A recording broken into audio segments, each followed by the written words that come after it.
I got some more tracking tips for you today. When you are out tracking and you see trampled on vegetation or broken sticks, you need to look at how they're broken. Sometimes the way they're broken will tell you which direction something has traveled. And if you look really close, sometimes you'll see teeth marks.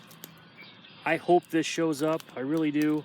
I know sometimes an iPhone does not have the best camera. You can see on here there's teeth marks there. That means there's a beaver around here. There are some deer tracks around here. Sometimes the depth that those sink in will let you know how big those deer are. There have been times when I've seen deer that have big hooves, but they're kind of skinny. They're not doing so well. So hoof size doesn't always tell you how big something is. It just tells you that, you know, it's got big hooves. You can see around here there's a bunch of sticks in that piled up. Let's look around and see if there's any more teeth marks. Sometimes you can look around and you'll find a bunch of stuff that's been chewed on. And that'll let you know if something's around there or not. And you can just follow the signs. Just keep looking for stuff that's been chewed. All right, we're gonna have to cross this. I'm out here with Lady Katana. Hi.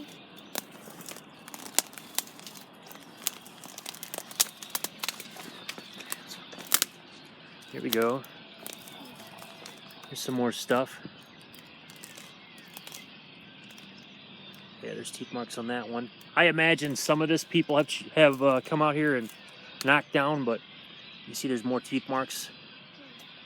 Teeth marks. And then right here, it looks like something's been coming up in here. You can see there's another spot right there. You can see how things have been wore down through here. These are some of your entry points. You may find some transfer sign over here. Transfer sign is when you get material or sediment from one spot and it goes on to a different kind of sediment or a different surface. I found some more teeth marks, Daddy. Did ya? Yeah, look around here. You can see it's been chewing around here a lot. Right here. So we know that the beaver's around here. So you may be able to set traps around here. Although if it's gotten all the sticks in the area, it may not come back. That one over here. Let's see if we can find any tracks. I don't actually see any clear prints.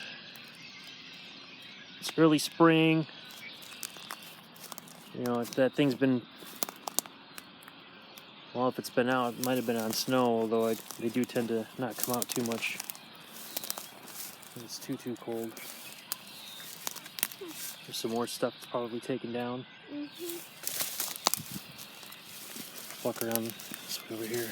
Yeah, I've seen green tail. Something came through here and broke this. You see there's stuff that's down here. Usually this is older. It changes colors. If you're trying not to get caught, sometimes if you have to break something, what you can do is take some dirt and rub it where the break's at, and it will make it look older, and that will not draw as much attention. I want to point that out too. I like to teach tracking and counter tracking kind of at the same time. Here you can see these are older. There's still teeth marks on there, but they're older, so they've gotten darker. So it may not have been this way in a while, at least eating. We do have a goose nest over here though. Oh, there is a goose. Yep. Now what's cool about this kind of stuff is that sometimes when you're tracking one thing, you come across another. You just got to take and utilize some opportunities. What I have noticed with geese is sometimes they will actually flee, and then you'd be able to get those eggs. So we might have been out here looking for a beaver and gone home with goose eggs instead. That's the majesty of tracking. You don't always get what you want, but sometimes you'll get something. I'm gonna try to get a little bit closer and see if it runs off. I will not hurt this animal or its eggs. You think it's coming for help? Probably. That one's standing its ground. Now the cool thing is that if I absolutely had to, I could dispatch that goose. That would give me one meal, and then the eggs would give me another. All right, we're gonna back up, Katana. That one's going to stand its ground. I have had them in the past run off, and then you can just take what you want from them.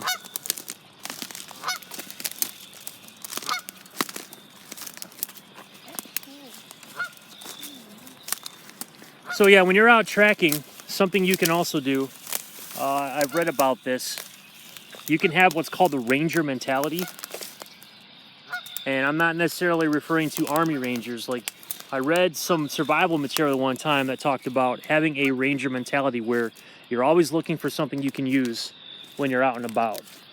You're always looking for stuff that'll get you. You're always looking for something you can use to your advantage. You know, you're just trying to take everything in and maximize what the earth will give you to your own advantage. I don't know how good you can see it, but if I look across this pond, I can see where that beaver has eaten or chewed down more branches. And then as I turn, see if it'll show up or not. It looks like over there it's been chewing on part of that as well. I can see it from here. Yeah. All right, so I know we didn't establish necessarily a trail of footprints, but that's not all tracking is. You're not always going to find footprints. Sometimes you have to go off other things. Even this right here lets me know something came through here. It could have been the beaver. Okay? So this is tracking. Tracking isn't just looking at the ground. Tracking is everything. If I hadn't looked across that pond, I wouldn't have seen that there was stuff over there. So I know that beaver's been over there. There's a beaver around here somewhere. So what I can do is take all the signs that I can find by using my knowledge of tracking, put them all together, gather my information and my data, and use some deduction to help find this thing, help narrow it down, and then devise some kind of trap to catch it if I need to. I don't need to, so I'm going to leave this thing alone. But I would like to get a picture of it. I did see it last year. It was in another area, but I know it's out here. So yeah, anyways, this has been some more tracking tips for you all.